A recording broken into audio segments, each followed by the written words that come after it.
one nation, under God, indivisible, with liberty and justice for all. All right, we have the agenda. Are there any modifications to the agenda? There is, isn't there? Yeah, so I'm actually gonna put this on as 5A, Laura. Please add a topic of discussion for board member resignation.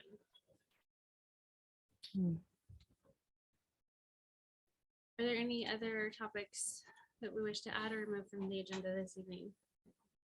No. All right, is there a motion to approve the modifications?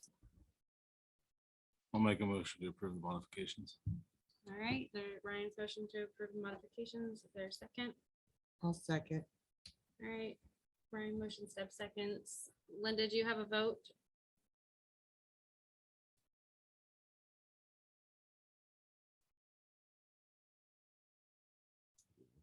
Is Linda online?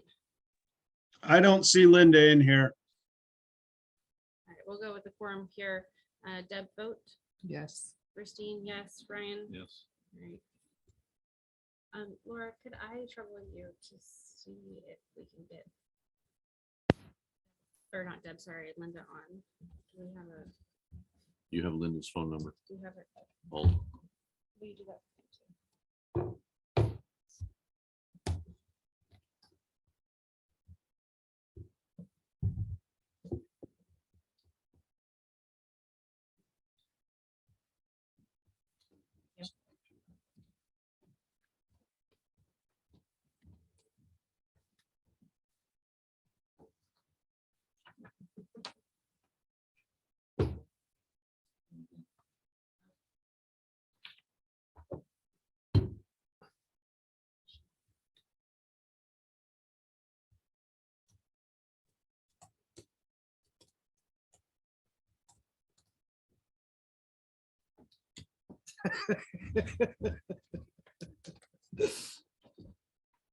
Guys, thank you. Uh-oh, okay, technical difficulties or?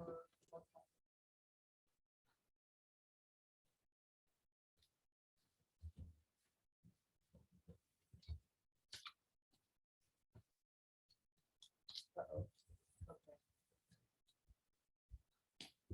All right, let me text Nathan. Do you mind if I have him call you?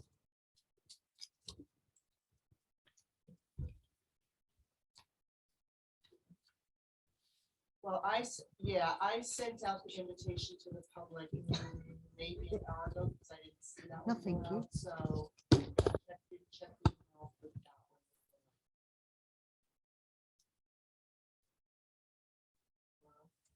one.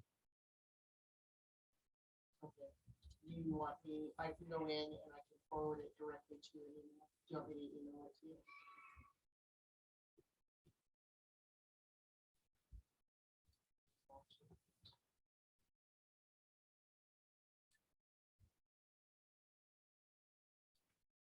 So, Are you there? let's go ahead and I Yeah. guess, well, no, I prefer to wait. Sorry, you guys. For I a second there, apologize. it just kind of went a little super silent, so I thought maybe.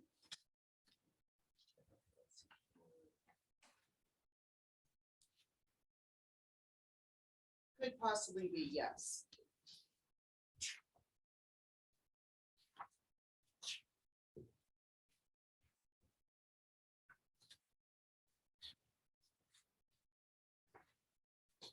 Here it comes. I'm just forwarding the one that I just sent out. So I just sent it to you. So hopefully it should be there in a second.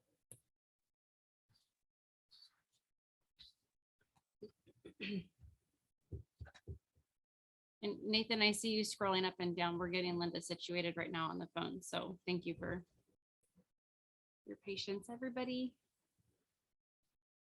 Yeah, I just emailed the link to her, so she should be in shortly, hopefully. Thank you so much. Nathan just typed up the email to the link as well.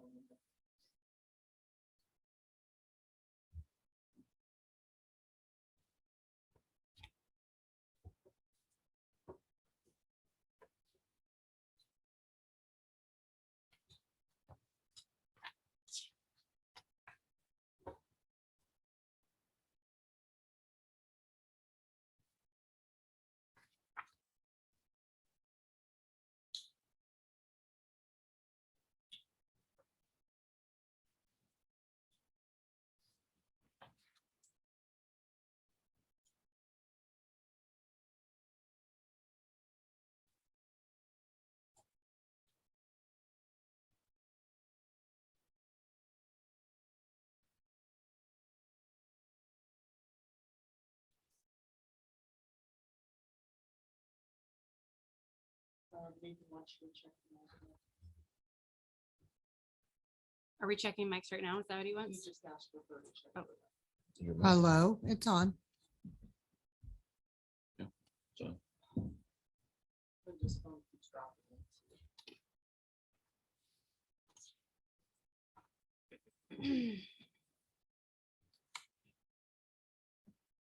Yeah, I can hear you now. Nathan said he emailed you the link as well.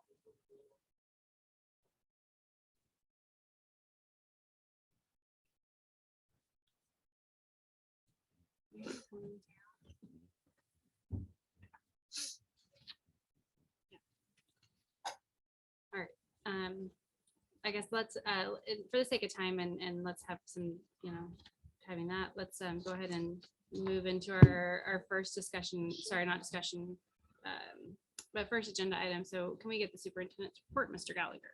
Yes, thank you, Madam Chair. I have a quick bond GMP update that was prepared by Mr. Chris Giggy.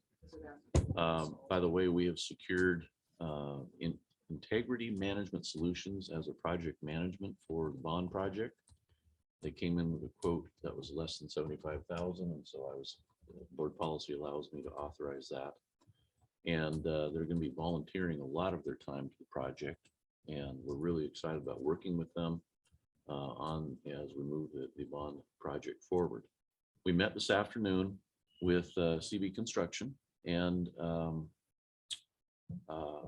Straight Line Architects. And here's the takeaways per Mr. Giggy that he sent me that I'm going to go ahead and just read to the board. CB Construction and Straight Line Architects are working with the pending GMPs for the 4 work packages. CB presented the attached results. You can't see the attached results, but for revised subcontractor quotes. So they've been out working with subcontractors to revise and update quotes. They are updating the original pricing from September of 2022. They said all quotes have been updated except the electrical. For the updated quotes received, the overall hard cost without CB markups has increased approximately 66,000 is all. There's also another attachment that we went over, we reviewed with them today about electrical contractors that CB has contacted. And some of those have already indicated they're not interested, but there's those that are interested. It looks like eight of the electrical contractors have agreed to provide bids. Only one has actually responded with a price to date, and that was only for the electrical upgrade package. CB said this price from Cherry City Electric is actually lower than the price in the September GMP, but they didn't know how much. Also, CB does not have specific bid due dates from the electrical contractors. Since they just sent plans to most of them on Monday, January 23rd, it could be 2 or 3 more weeks before they get this pricing and compile the GMPs for review. So we're asking CB to compile the updated schedule of values for each of the GMPs without electrical and including the general conditions, markups, and clarifications. We're also recommending a hard due date for all the electrical bids so we know when to fully expect the final GMPs. So we can schedule the next bond oversight committee and board review meetings. And we're also requesting a copy of the detailed master schedules for each of the 4 work packages that CB Construction said today that they had. So we'll just keep you posted in terms of progress on the bond project, and we'll go from there. I know that Andy Brophy from CB Construction is online. Andy, is there anything you'd like to add to this report?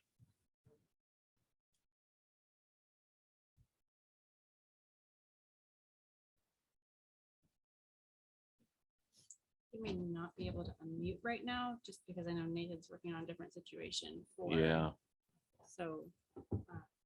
okay, We didn't know if there was an update from CB's yeah.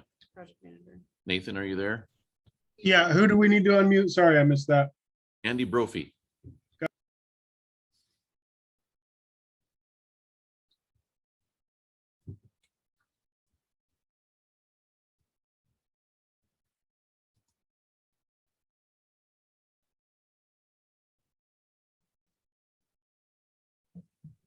I don't see Andy in here. Okay. Maybe he didn't, wasn't able to make it. All right, so that's the update on the bond project. You'll also see in the superintendent report, it actually should be down under the action items, is the recommendation for adoption of the Seesaw curriculum. Heather Shunk has been meeting with staff and getting their input on it. They conducted a parent meeting. Parents are very excited about this new curriculum venture for Learn at Home. And so we're fully recommending that the board approve that tonight. The next part is going to be a very difficult discussion, and I have prepared a reduction in force recommendation for the board to approve tonight. I would like to kind of read through this. I addressed a lot of this with the district staff on Monday, because I wanted them to hear it from me personally. I didn't want them to be surprised as they read the board agenda for tonight. But let me kind of outline and get you up to speed. I'm sure you're aware of a lot of this already, but I tried to put it together in one big story package. So the district is facing a significant reduction in estimated ADMW. That's the weighted daily membership for the 23-24 school year. That's next year. For 22-23, the ADMW the district is currently operating under is 1,166. The estimated ADMW for 23-24 based upon current enrollment numbers is 620. We're talking about half. This is a significant decrease in revenue for this school district. By state law, the district is required to submit a balanced budget by June 30 of 2023 for the board to approve. This target must be met. So the reason for the significant drop in ADMW is multifold. Number one, the district cut programs in spring of 2022 that were not being properly served by state and federal law.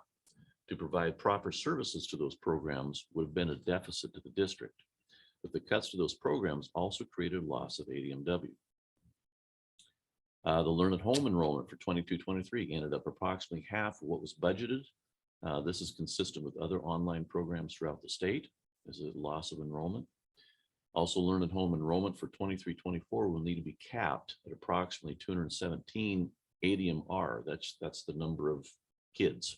It stands for ADM resident, to maintain non-virtual status with ODE. This was recently discovered. There was a serious misrepresentation in regards to the status of Learn at Home back in 2021.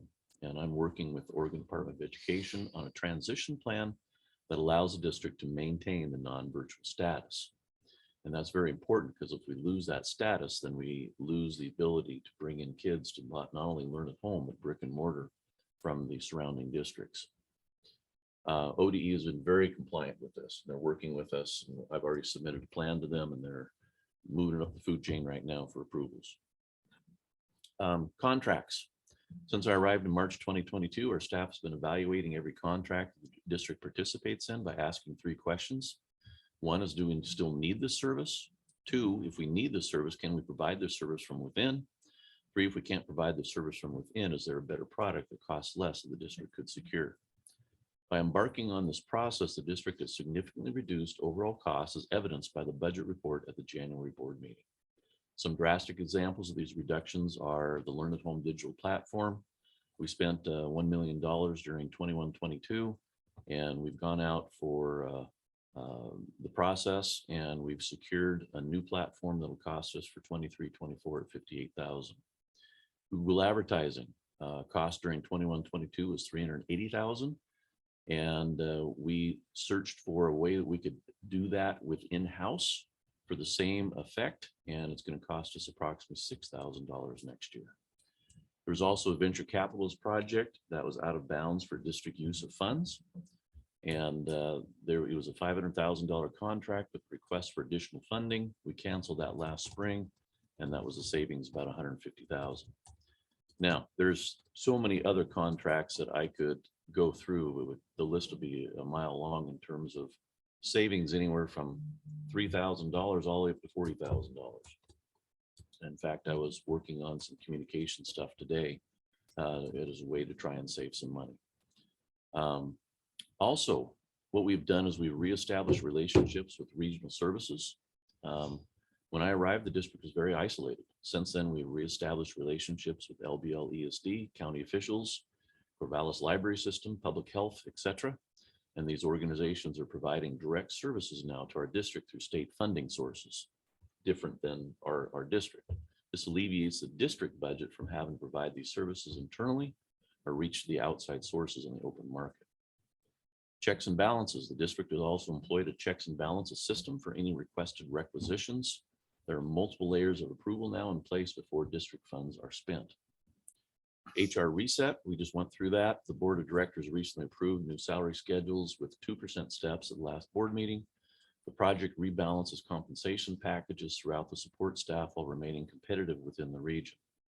Prior to this approval, compensation packages have not been fairly distributed and were way out of bounds, both on the low end and the high end. There will be some savings from this reset. The district is currently placing staff appropriately on the new salary schedules, and we'll be calculating the approximate savings shortly. So it comes down to the RIF recommendation. RIF is reduction in force. Approximately 80% of the school district's budget is associated with staffing compensation packages, including benefits.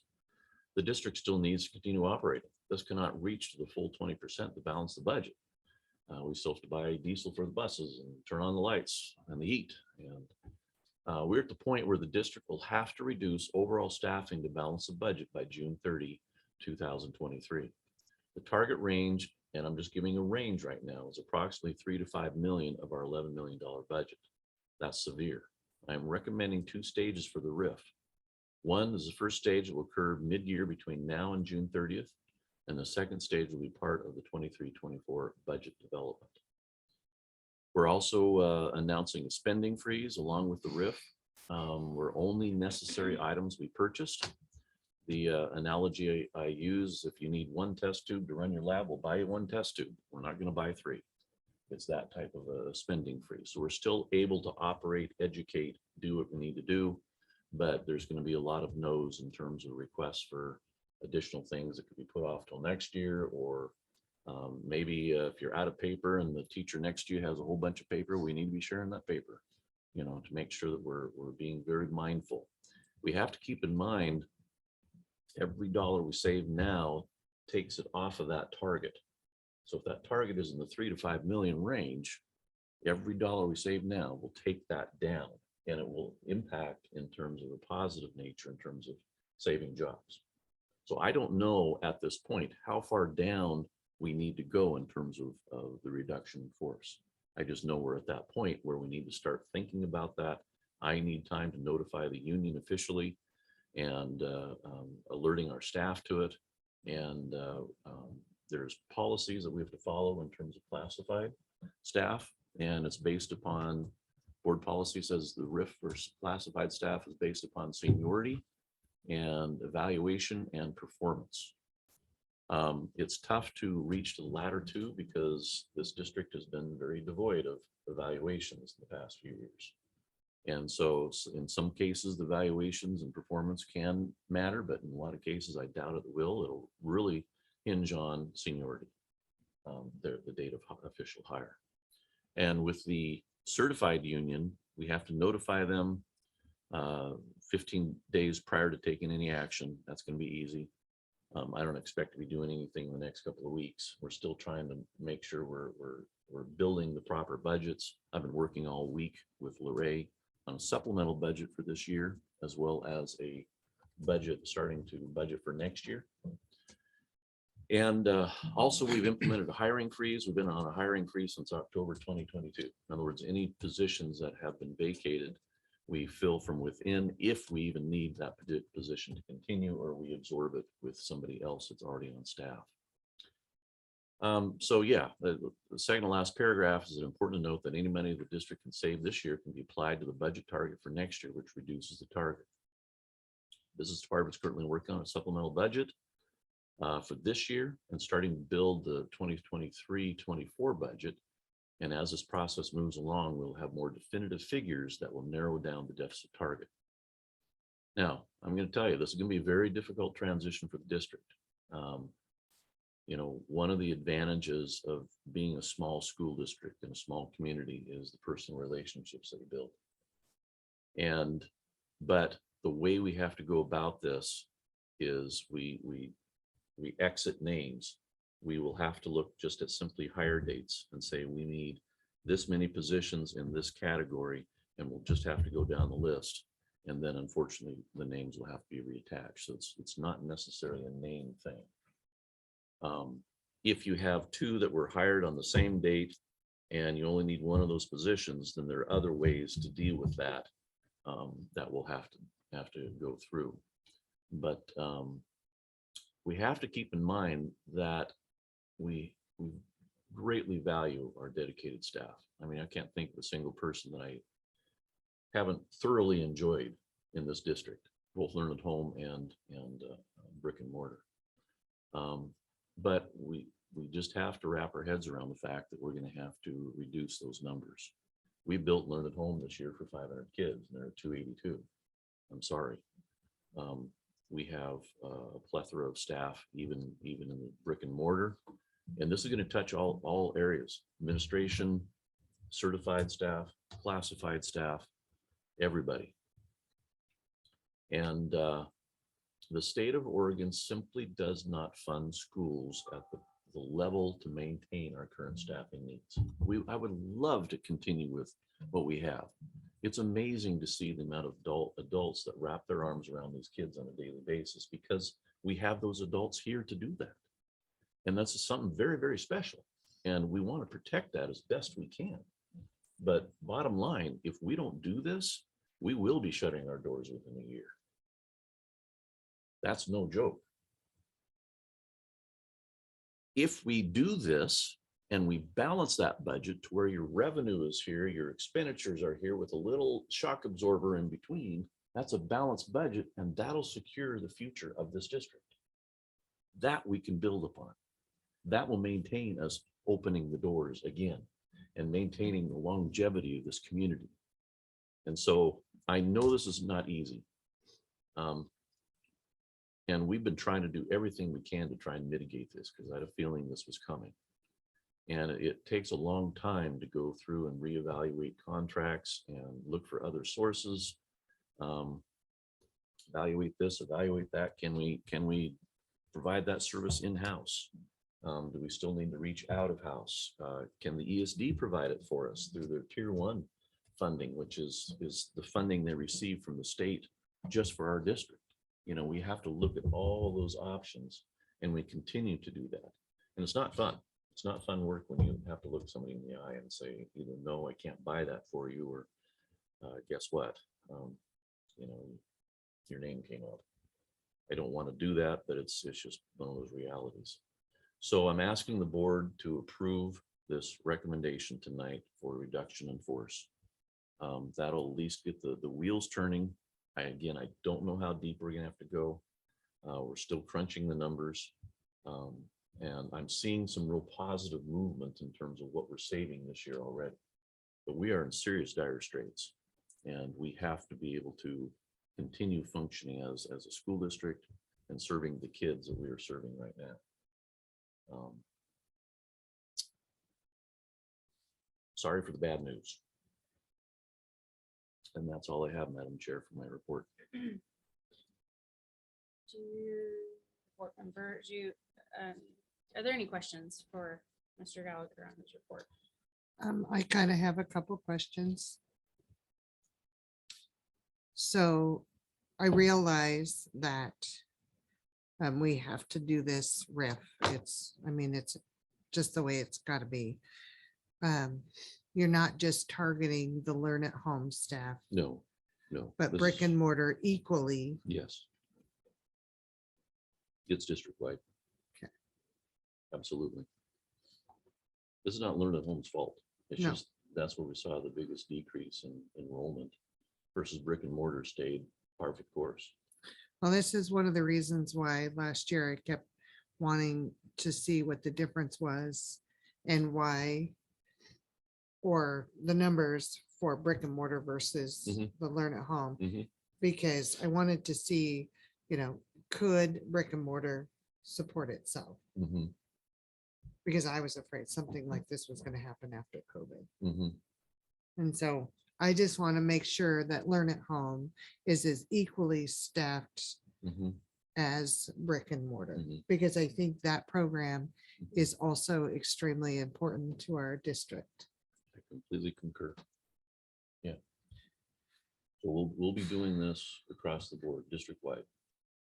Learn at home and brick and mortar at all levels. So are you going to come back to the board and say, this is what my game plan is? Yep. Before you do Yep. any The board will risks? need to approve it, yes. The board will not be approving names, but you'll be approving like, I'll need X number of teaching positions or X number of, Learn at homes and yeah. across- classifieds yeah. and, We'll come to you with the strategy and then we'll have it pretty much equaled out in terms of what the target is. Once we know the target, we know how far down the list we would have to go. okay. And yes, the board would have to approve that. And so our lady, Mrs. Shunk, is that the one that's taking Mhm. over Learn at Home? Yes, So is she going to be working with you? Yes. And getting the correct amount of number of employees for her and her Yes. program? yes. Yep. The whole admin team is working on it right now. Okay, We've already started these discussions okay, and started to outline some things. We're just waiting for more accurate figures out of the business department. And Lorraine's working on it right now.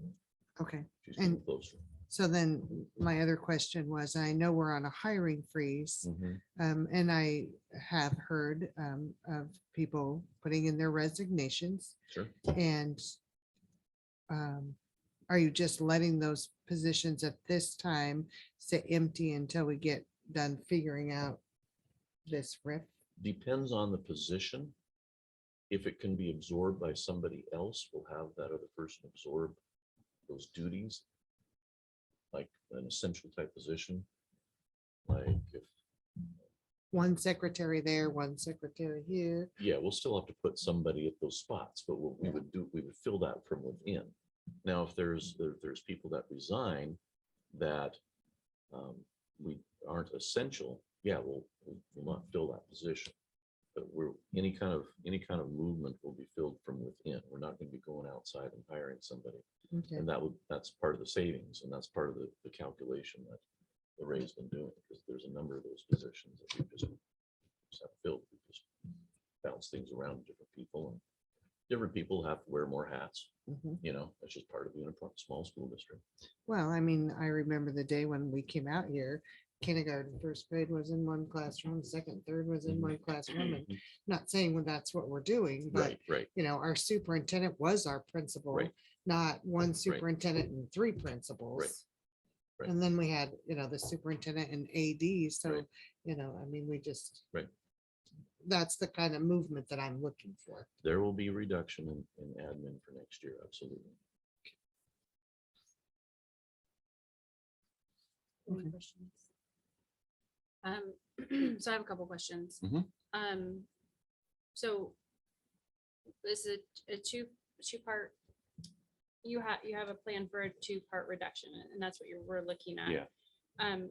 What's not clear to me is what is the reduction goal or estimate for the first part, and what's the reduction goal for the second part? I heard the overall is like a 3 to 5, but Mhm, is that part of the plan that you'll be bringing to us to Mhm. approve? mhm, Is what's the Mhm. reduction goal for the first phase and the second phase? mhm. So, and then my question to you is, the other question I have is, without that plan in place, what are you asking the board to truly approve tonight? Just to prove that I can move forward with the RIF, I need your approval so I can actually develop this and bring that recommendation back to you. Okay, that's what I needed to know. Yeah. Thank you. That was one of my other questions. I was Yeah. just waiting to see if that was coming out. Yep. I do actually have one. Sure. If we do this, it will keep our doors open. Yes. I mean, and if we don't, for surely they will shut. Yeah, because right now we're being funded at levels that support our current staff but that funding is gonna go in half for next year. I understand that part of it. Yeah. Will we have the budget by our next regular board meeting? You will have Supplementary. supplementary budget. And then what about long-term? Long-term, the budget process is that, remember that calendar that you saw at the Mhm. last board meeting? We'll be following that calendar. And so I can't remember when the first budget meeting is, but we'll have a budget prepared for that first budget meeting to present to the board. the And then budget we'll committee. have our, what we're doing compared to what that is, what it's gonna save us and what Yes. is actually gonna happen. Yes, Okay. absolutely. Sorry. You're fine. Yep. I actually have one more question. I apologize.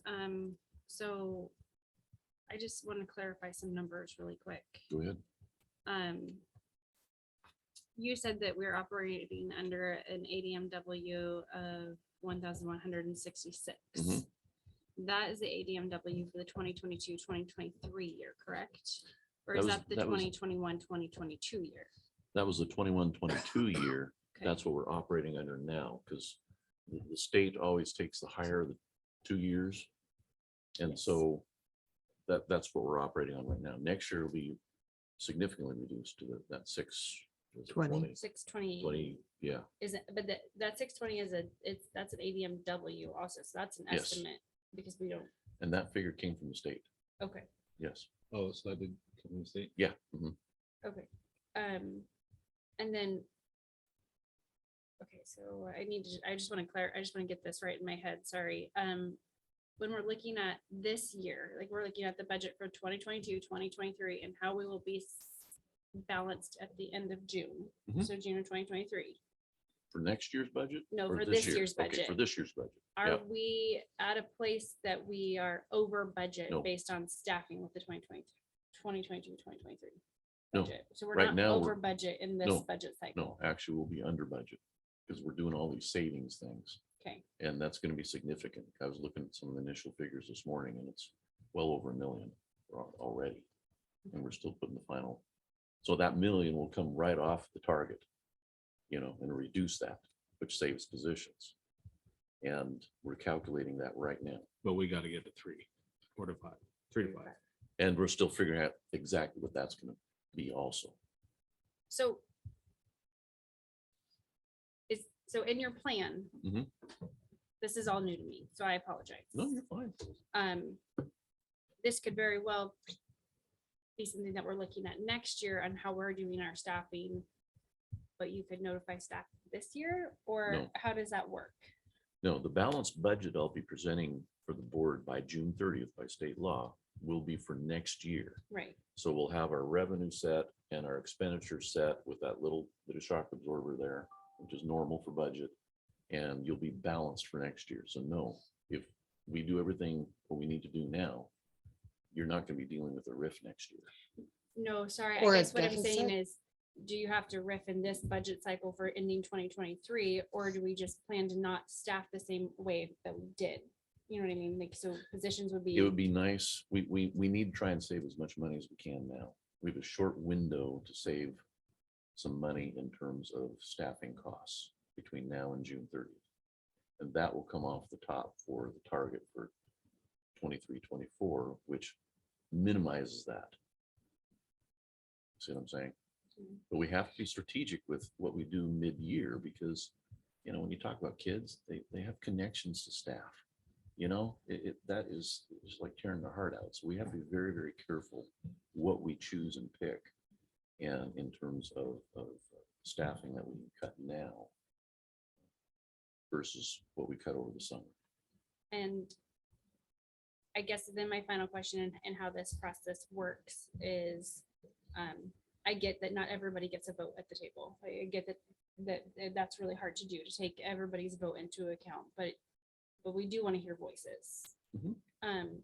So as an admin team, how does that work, that you're working with your staff to understand what they need operationally to finish out this year and be able to plan for next year?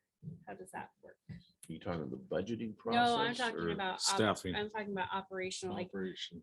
if I made a plan for the rest of my year that included having that additional staffing cushion in there, Right, and then you Take it. need to Take take it. that away. Right. That impacts the child as well, not Correct. just that emotional connection, but Correct. the actual structure of the classroom. Correct. So how do our Correct. staff, I guess, have a voice to communicate that to your Um, admin team? Like, what does that process we'll, look we'll like? make sure we have open communications. I mean, we started it this Monday with the district staff meeting. And I told them I would continue to keep them updated, you know, and we do want to hear back from their input. And let's face it, there are some positions in a school district that are less impactful with kids, but they're of the support realm.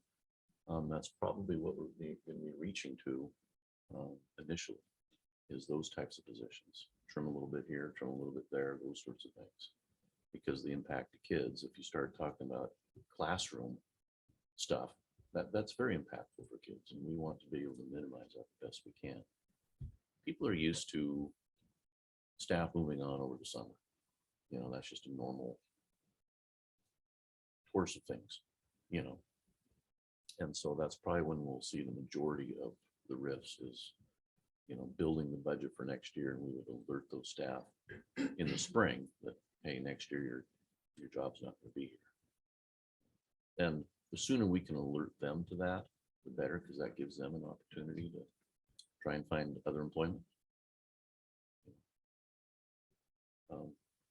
Answering your Yeah, question. you are. I just want, I guess, the main thing I wanted to really know tonight was what we are approving. So it sounds like what we would be approving or voting on this evening is really to allow you to continue the process of Yes. this. And we're Yes. not No. completing a plan this No, evening. no. Okay. No, that has not been developed yet. Thank you for Mhm. all those questions. Yep, Any no other problem. questions? I want to acknowledge that I do see the two hands up. I'm gonna ask that we hold for those till patron comments, please.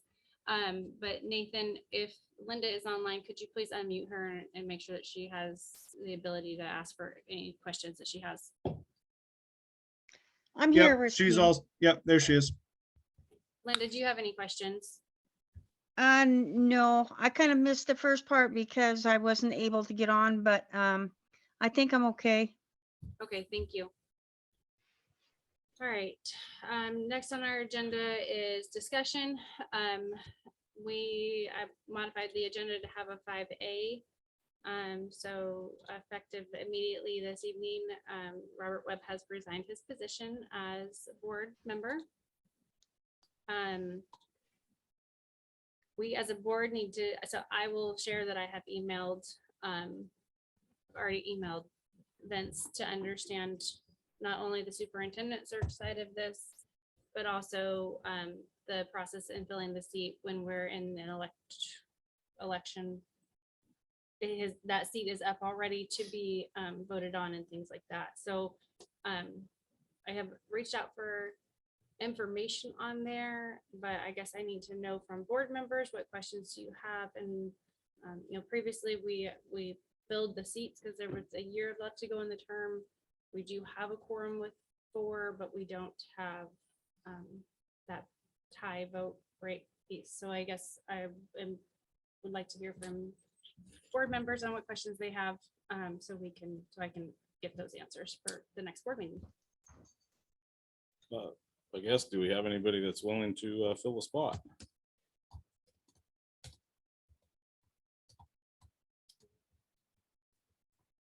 So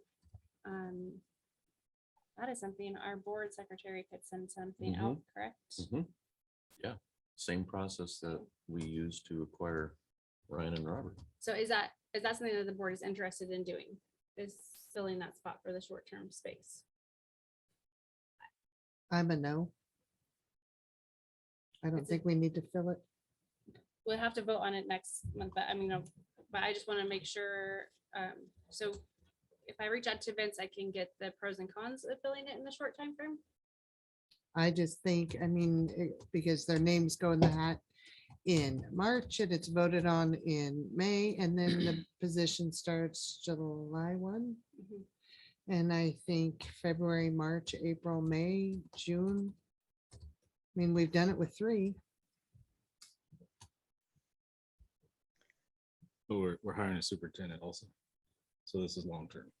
Yeah, I do think more voices are helpful, but maybe let me get some pros and cons from Vince because he's probably been through this and has the peer support in OSBA to help us, if that works. Then we can put that on as an action item for our February 9th meeting.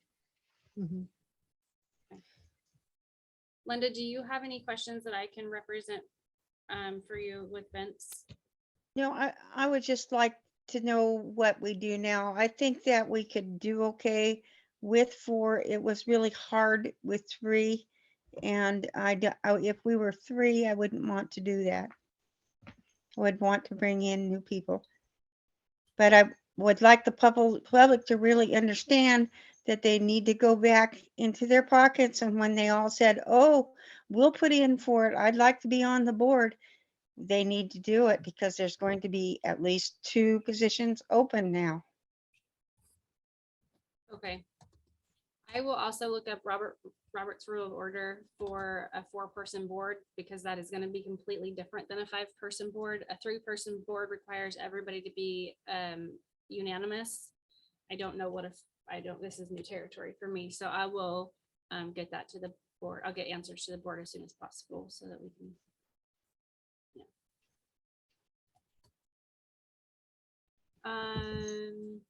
Okay. That was my discussion. Any questions or anything else that I need to think of or ask?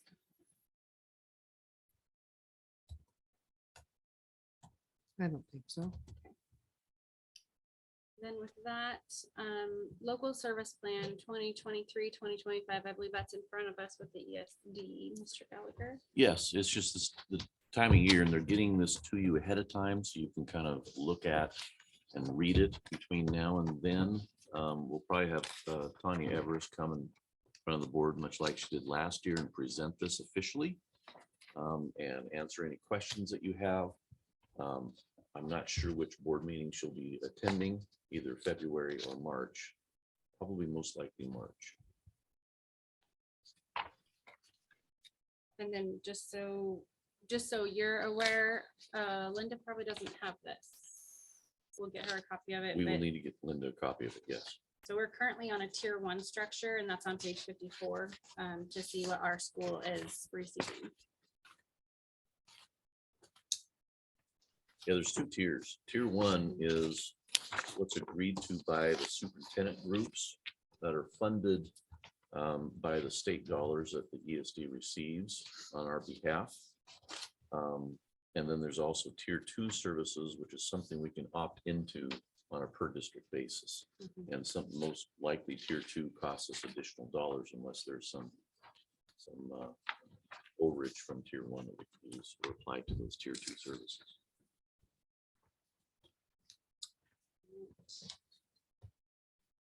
Any questions? No.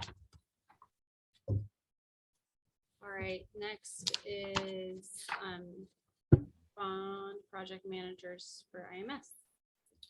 Yeah, as you heard me state earlier, we've secured IMS for project management for a bond project, and I'm very excited about working with both Chris and Nancy Giggy. Nancy's also going to be helping with the communications piece, putting out weekly communications to the community on updates on the bond project in partnership with Sarah Cash, our PIO. And so I think we'll see a lot more communications coming out in terms of what's going on with the bond. Yeah, Chris he's very experienced with projects like this. And again, I just want to notate that they're donating a lot of time to this project without compensation. And we really appreciate that. Any questions from the board on that or comments?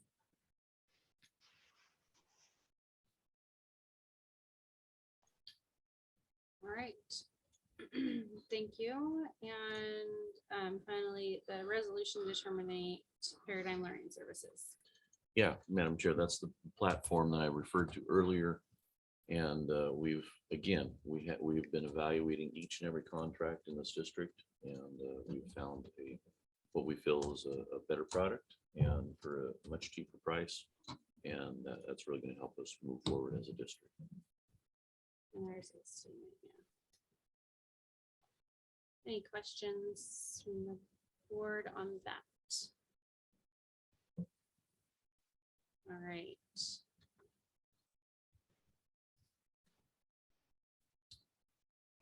Next up, we have patron comments. I'm gonna go with those in the room first, and then if those online, Nathan, could you please allow Mr. Elbers and Ms. Wilson to unmute when it's their turn.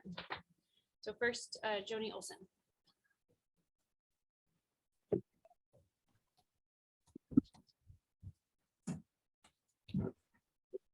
All right, Joni All right, Olson. Johnny Olson.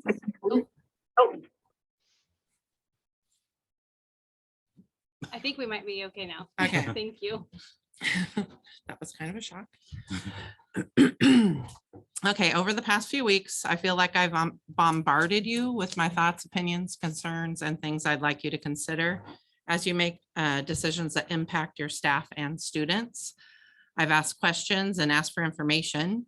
I did want to let you know that I am still wanting those answers and information if at all possible. And I took some time to just put those all on one page, and I'll give those to you for your reference. But also, believe it or not, I do trust that all you guys are doing your best to make the right decisions and make sure that the children and families in LC have a school. Because I do trust you, it does sometimes make it more confusing that you're not providing the information that I've requested. To me, it feels like you're asking that I blindly trust you, and that is just not in my DNA, for good or bad. I think that the school board members are often invisible to the communities that they serve most of the time. With everything this school district has gone through over the past few years, and with the ability to virtually participate in board meetings, that's not necessarily the case for our district. However, I know that I've pointed a spotlight on you recently. I just want to say that while I am coming on pretty strong, I think we're all here for the same thing. At times, it has felt like a lose-lose situation for all of us, but it's not. It's really not. We all care about the school and community, and by engaging and participating and even at times battling, I think we can come out better for it.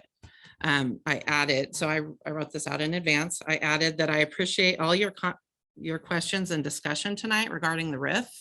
I think those questions and your discussion really shows me, it conveys to me what your expectations are and kind of your train of thought. And because of that discussion and questions, I don't feel in the dark like I often have. And so I really appreciate you guys asking those questions and just having that discussion. And I want to thank you for sticking this out, especially when it gets rough.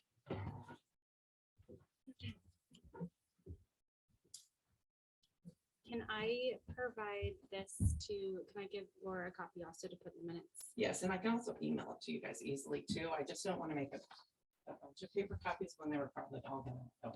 Can you email it to me, please? Yeah, I That's way think easier to keep to it. the board would be great, and then Okay. I'll give a copy, and then I'm gonna actually. Go ahead and just hand email it this- to me and I'll distribute it. to the Okay. board. Oh, and then Okay. the operational questions so your questions, I'm gonna actually hand to Mr. Gallagher to continue to answer. We Thank appreciate very you as much. well, Thank Jody. you.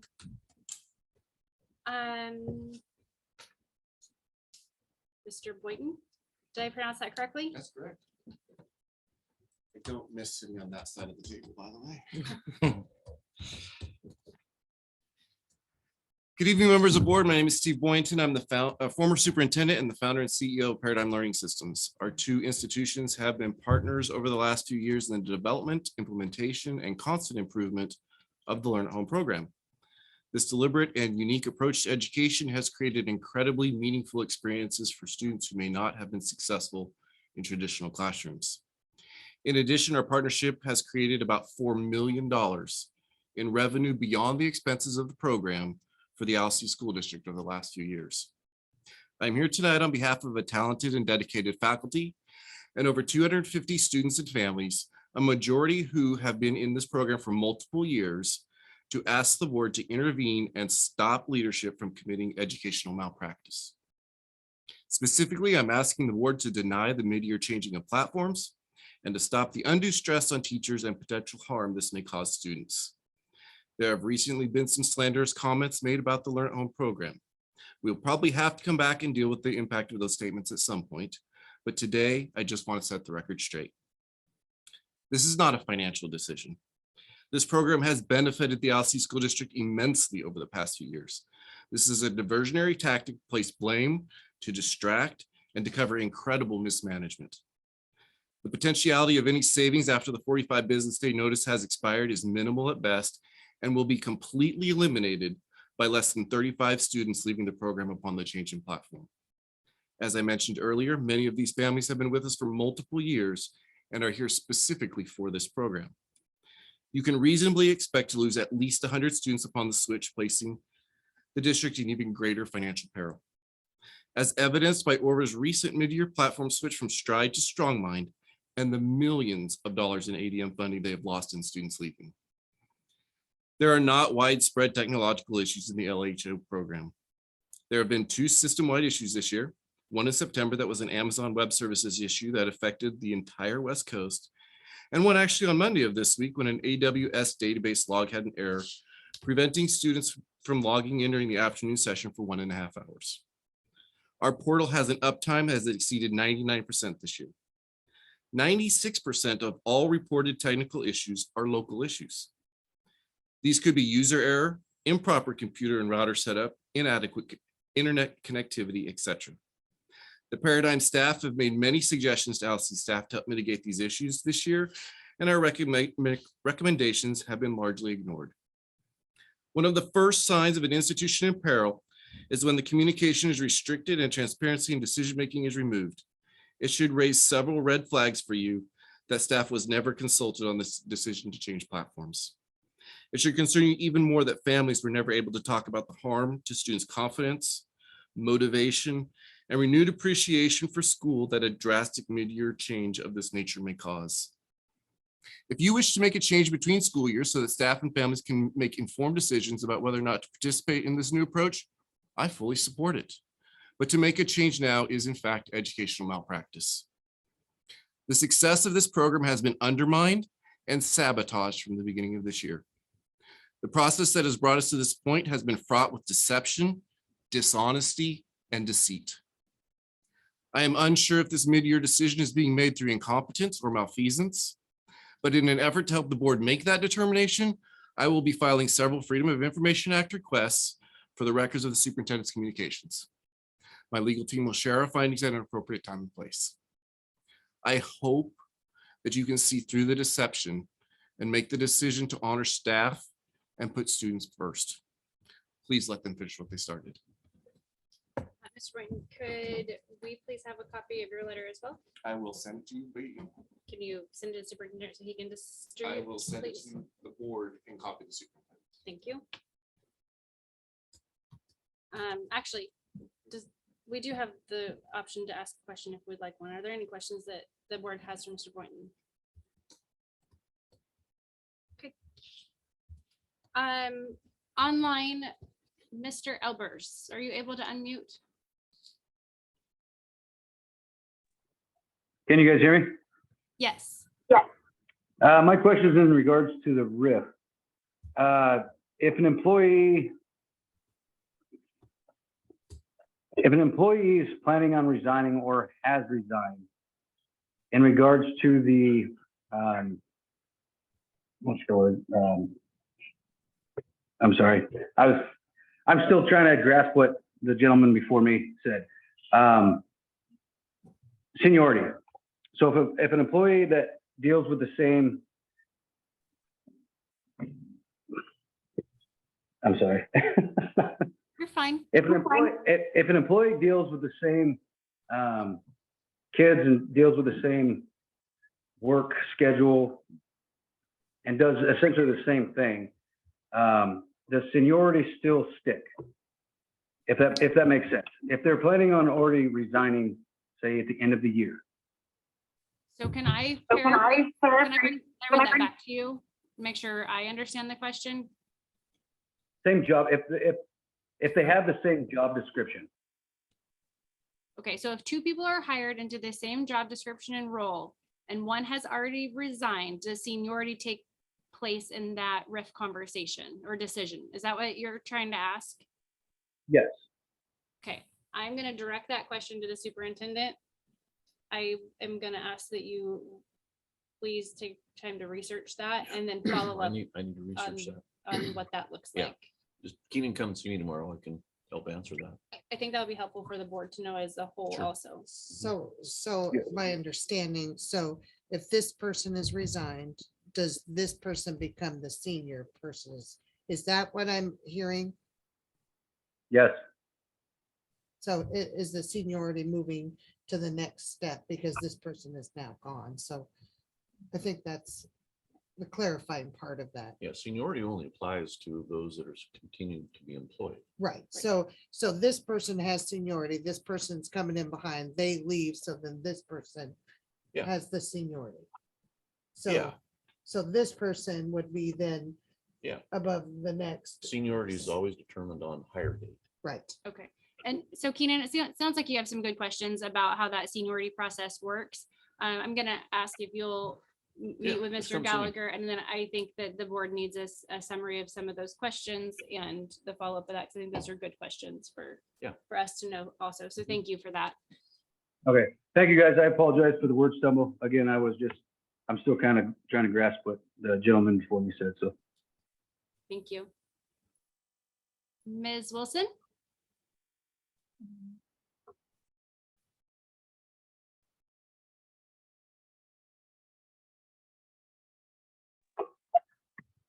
Sorry, my phone went on mute for some reason. Can you hear me? We can hear you, yes. Okay, perfect. My question has to do with positions that are open due to resignation. Are those positions going to be posted internally, or are they just going to be gifted to somebody that the administration chooses? Depends on the, should I answer Well, that? I was gonna Or- say, I don't mind if you answer, but would you please follow up with an all-district communication on how the position application goes if there's open positions? Because not everybody is here this evening, Yeah, and so if we I can make could. sure the whole district is aware of that as well. Yeah. Yep, no problem. So I'll send that out in the communication tomorrow. Is that, so Kayla, sorry, Ms. Olson, I just want to make sure I got that correct. So your question is, if a position is open during this, will it be posted internally? Did I get that question correct? Yes, correct. There has been multiple positions open where none of the rest of the staff were able to apply, so I'm just concerned about whether or not those will be posted internally. So any position that is resigned, you're asking if internal staff will have the opportunity to apply if that position is retained in the district. Is that? Yep. Is that a true statement? Yes. Thank you very much for that. So again, I think that kind of just goes along with maybe our education as a board. So I think that would be great if we could be included in that. Thank you to both of you for your questions this evening, and thank you to the public comments in the room. Or we don't have any other public comments for free. I have one, Oh, who's speaking? Art Rothenberger. Oh, hello, Mr. Rothenberger. Hey, guys, how are you doing? Go I ahead. have a, Yes. I have a positive comment, if we could. I'd just like to thank everybody for this weekend, for the wrestling tournament that we put on here. It was all community on deck, on hands, had tons of volunteers, booster clubs, referees, you name it. And it was by far the biggest wrestling event that has went on here at LC, with over 17 teams coming around from around the state of Oregon. And so I just want to give a big shout out to the school district, to the community, the Booster Club. I appreciate all your help. Tim France was huge. Carol from Willamina was huge running the tournament. Everybody, Ryan, thank you guys very much for working the table. Everybody, Terry Lunsford, there's so many I can name, but it was a small community coming together and make a huge event. So thank you. Yes, thank you to everybody. And how many districts were involved in this? 17 teams. It didn't look like it on the bracket, but some teams go just one student. So there were 17 schools represented from around the state of Oregon. So it was very, very cool event. Thank you very much to everybody involved in the organization of the event. All right, that concludes our patron comments section. Let's go to board comments. Do we have any board members that would like to make comment this evening?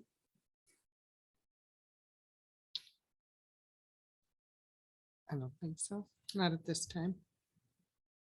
Okay. And Linda, do you have any comment that you want to make this evening? No, thank you. Okay.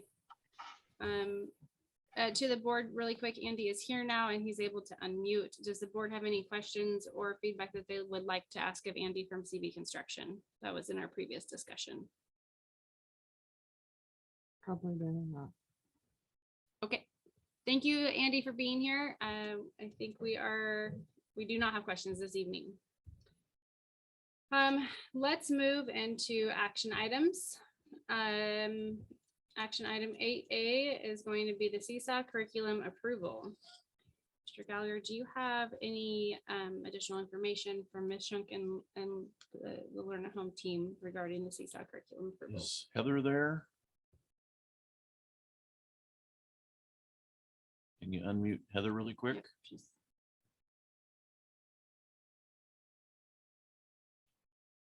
Heather, can you hear us? Hi, hello. Hi, everyone. Heather.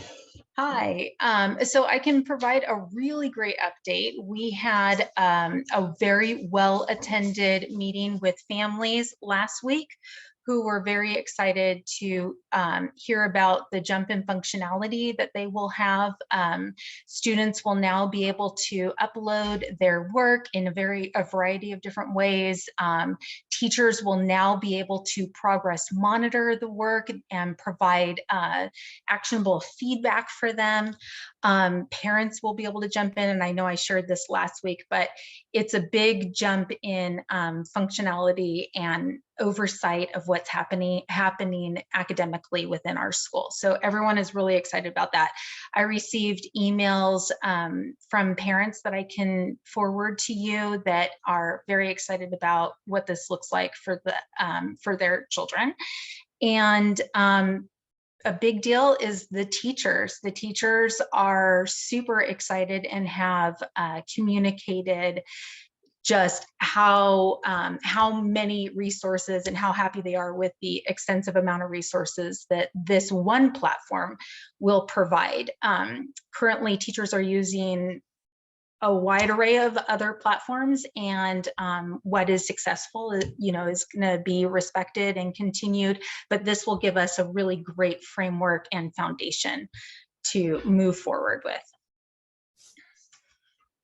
Thank you, Mrs. Shunk. Yes. Is there a motion on the table for the Seesaw curriculum? I'll make the motion just because I want to ask a question to approve the Seesaw Okay, so curriculum. there's a motion by Deb to approve the Seesaw curriculum. Is there a second? Oh, second. There's a second by Ryan. Discussion. Deb. So I guess my biggest question is, you just said you had other successful platforms besides Seesaw, and I've used Seesaw with my nephew and found it to be very easy for him to use.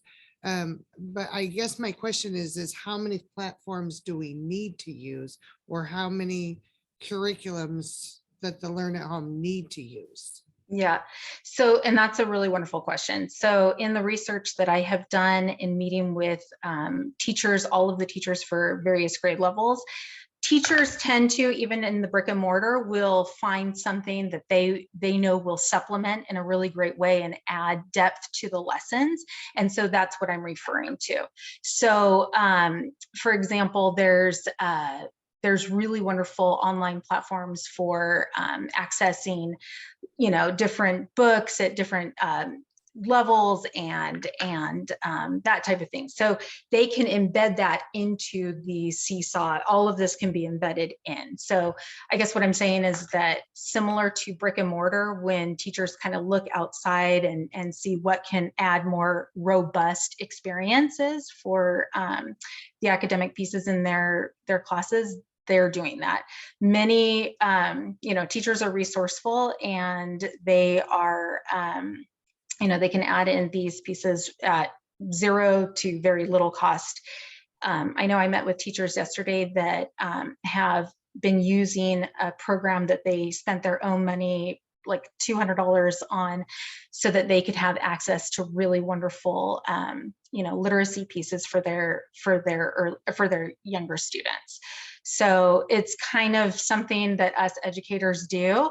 We have curriculum, and then we look to see how we can, supplement and give more robust pieces. But from what they had to now to the Seesaw is a huge leap in functionality and resources in and of itself. So teachers have had to supplement in this program prior to the Seesaw piece. And some teachers were already implementing Seesaw in their classrooms to begin with. So then there's a cost with the Seesaw, correct? Yes. And do we know what that? Yeah, it's all the 58,000 I was talking about Okay. earlier. That's all Okay. rolled into one with the. Well, there was with three the- of them, and Seesaw is one of three, and the Okay. total is 58,000. Okay. Yeah. So the neat thing is that the three platforms that we are shifting to all work hand in hand and have been for years across districts across the country. So there's tremendous amount of resources available to teachers as we're kind of, going through this transition phase and how we're, bringing this on. There's a tremendous and endless amount of resources for us to, learn from how other schools have pieced this together and created really wonderful academic programs for their students. Okay, thank you. Yes, absolutely. And let me know if there's any other questions. Well, stay, because I do have questions, but it's not my turn yet. Ryan, do you have anything? No. Linda, do you have any questions or discussion regarding the Seesaw curriculum?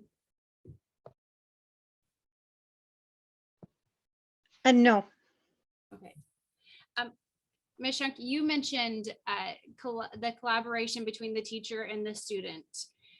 We know that in a brick and mortar world that there's a collaboration between teachers from classroom to classroom, even getting, feedback on where to grow students, things like that. So how does Seesaw or these platforms that you've looked at, how does that work to help your teachers mentor each other or get feedback? Is that possible with this? Yeah, that's wonderful. Actually, the neat thing with Seesaw and is that I'm envisioning a wonderful collaboration piece with the brick and mortar teachers with it, so that we are all connected in one. So we have an account that is Alsea School District. And so there is room and space for a really wonderful collaborative effort between grade levels or, different grade levels, sharing resources in that way. So that's one part of it. Seesaw has done a lot of work over the past few years. They started, like I mentioned last week, or the last time I presented, they started as a collaboration of teachers across the states and across the world, really, to be sharing resources and sharing activities. And then through COVID, they focused on building their kind of their curriculum piece for K-5. And so that continues to be built, and they're still working on that. But the community is very strong. I mean, this is in every school. So kids can pick up their Chromebooks within the brick and mortar, and they can be doing their work, and they can be collaborating together, and they can even actually give feedback to each other within the Seesaw platform, which is a really neat piece too. And bringing in family just turns it into a whole other piece. So family will be able to get in there and see what their children are doing. I myself as administrator, Tim, Cheryl, we are able to see what students are posting to their particular teacher, and we can provide feedback. I did that today for a student, testing it out, and it just really creates a warm and engaging, supportive network for students. And I think that what they have done and what they have created is pretty amazing. And I want to mention, and you kind of mentioned it earlier when we were talking about children at home. So our students from Learn at Home, this is a big deal. They don't have kids around them all day long. They don't have a whole bunch of adults around them all day long. So this really brings a lot of that support to life for them. Their teachers and their IAs are incredibly important to them. These are, these are their people that they see and they interact with. They have strong ties within their classrooms. So this is going to lend to really, just support the effort and the wonderful effort of what the teachers are already doing. And everybody seems to be very excited about it as they are going in and seeing what is available for them and the functionality of what's available for them. And then I do have one more question. You're probably used to that by now.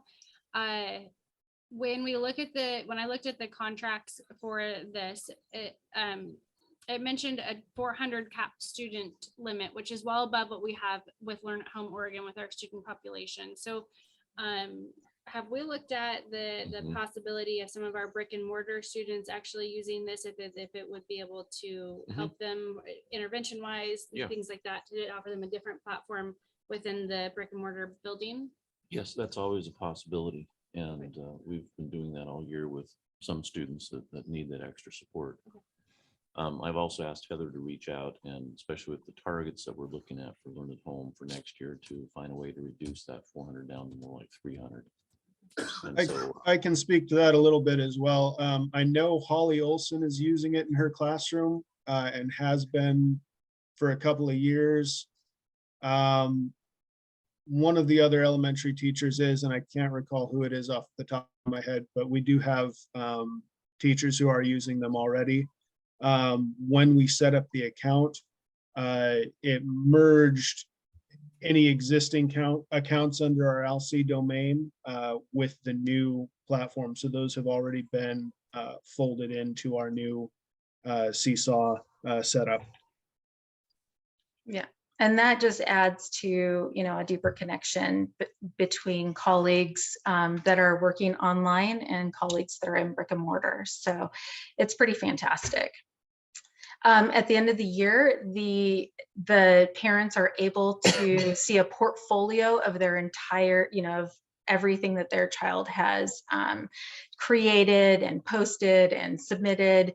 And, of course, that's going to be a really wonderful thing for them to see. Like I said, the teachers are going to be able to actively progress monitor what students are submitting and provide feedback, and the differentiation piece is really strong too, because teachers can, provide more challenging work for students who need it, and maybe more supportive work in some areas for students who need it. Instead of having to just go whole class, everybody's doing it. It's more, centered on each student's need. All right, thank you very much. Any other discussion? No. All right, so there is a motion on the table to approve the Seesaw curriculum. There is a second. Discussion is completed. Linda, do you have a vote? Yes. Deb? Yes. Ryan? Yes. Christine is a yes.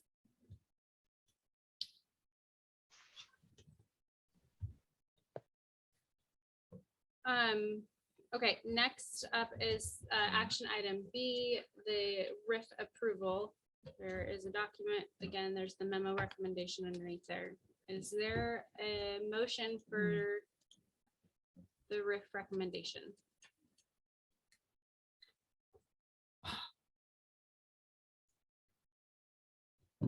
So I will make a motion to approve the RIF planning process to proceed. I will like second. That first. All right, so I've made a motion for the RIF planning process to proceed. Deb has seconded. Is there any discussion? Linda? No discussion. Deb? No, no, I've gotten my answers. Ryan? I want a guideline and lots of information before we start approving this. So then I would suggest an addendum that the planning process Planning. is then presented to the board for review and feedback. Is there an addendum you want to make to it so that we get certain information presented?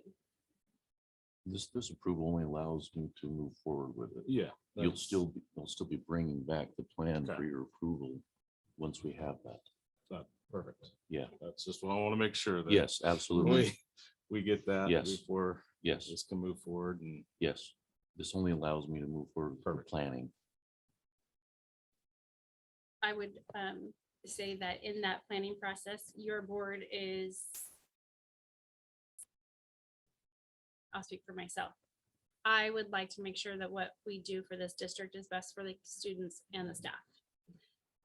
The bottom line is that we have to keep the doors open, but we have to do it in a way that doesn't cause chaos also. Correct. So I would ask that you and the admin team Mhm. work on a couple different plans Mhm. of what this looks We like, can do that. with budget numbers at the end so Mhm. that the board can make a decision on really what we feel is best for the district based on your guys' operational Mhm. feedback. Would be my that my is what I was ask. trying to say. Yeah, we can do that. That's easy. Thank you very much for that. So. What was Ryan's comment there? What Ristine was- said. We Okay, would also like to see multiple plans of how this could, Options. options, thank you, of how this could Play out. play out. Thank you. All right, any additional discussion? Nope. Linda, can't see your head shakes or nods. sorry. No, I don't have any discussion, but when you recite the motion again, could you slow down a little bit and speak? Because I'm having a hard time hearing you. I will absolutely do that. All right, so discussion is complete. The motion on the table is to approve the reduction in force planning process to proceed. I made the motion. Deb seconded. Linda, do you have a vote? Yes, Deb, Yes. Ryan, Yes. Christine is a yes.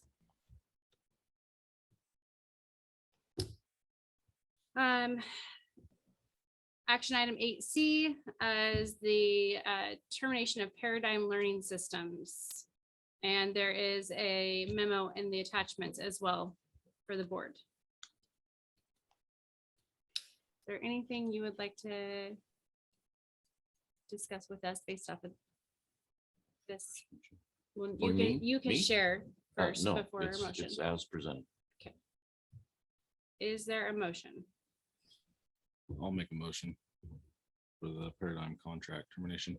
Okay, so Ryan motions for the Paradigm contract termination approval. I'll second. Deb seconds. Ryan, any discussion?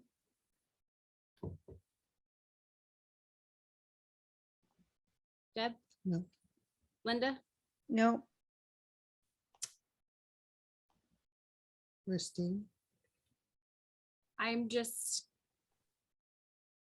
want to verify that with this paradigm, that the 45-day notice of termination is within the contract limits, and Mhm, that's mhm. the appropriate Mhm. balance. Yes. Okay. And I did- business days. Are you following the Yes, contract? per legal counsel's advice. Thank you. That's what So I that wanted was, to that know. was my question to you. Yes. I'm gonna ask you to refrain from making comments at this point, please. Thank you. All right. So yes, this has been ran by our legal counsel and Yes. you're following the contract parameters. Yes. All right, thank you. Any further discussion or questions? No. All right, so there's a motion on the motion on the floor is to approve the Paradigm contract termination. There's a motion by Ryan, a second by Deb. Linda, do you have a vote? Yes, Deb, Yes. Ryan, Yes. Christine is a yes.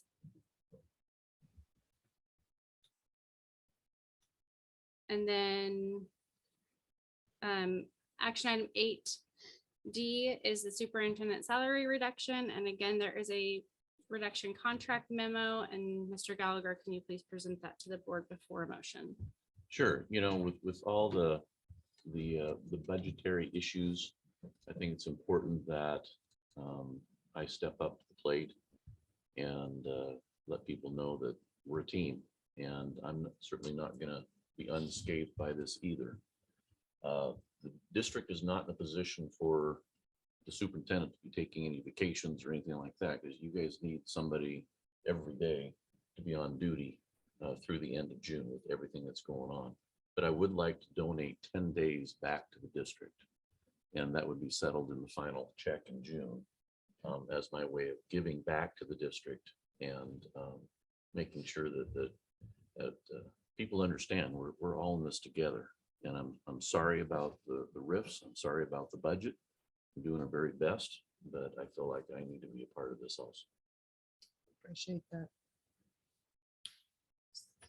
So is there a motion on the floor? Or a motion to be made? I'll make the motion to accept the reduction of the superintendent by 10 days. We're accepting it, right? Deb makes the motion to accept the superintendent salary reduction plan by 10 days. Is there a second? I'll second. Ryan seconds. Is there any discussion? Deb, No. Ryan? Linda, any discussion? no, And then I don't have any discussion. Hmm. Sunny, Did I say that out loud? Wow. thank you. Deb motions, Ryan seconds. Linda, do you have a vote? yes, Deb, Yes. Ryan, Yes. Christine is a yes. And thank you, Mr. Gallagher, for being a team yes, player. thank you for being a team player. All Thank right. you. That does conclude our open session discussions. We do need to move into executive session to consult with counsel concerning the legal rights and duties of a public body with regard to current litigation or litigation likely to be filed, which is under ORS 192.6602H. We will come back into open session to adjourn. And Linda, if you can leave the Zoom meeting, I will call you into our executive session. So we are out of public session at 2023, and we're going to go immediately into executive session. Thank you, everybody.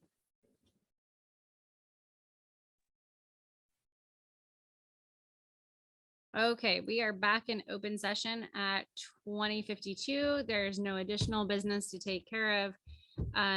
Reminder that we are still on J term until the 27th. A reminder that we have school on Friday this week, and then our next regularly scheduled board meeting is going to be February 9th at 7 p.m. With that, we will adjourn at 20:52. Thank you, everybody, for attending. We have our special meeting on 7th and 8th, right? Those are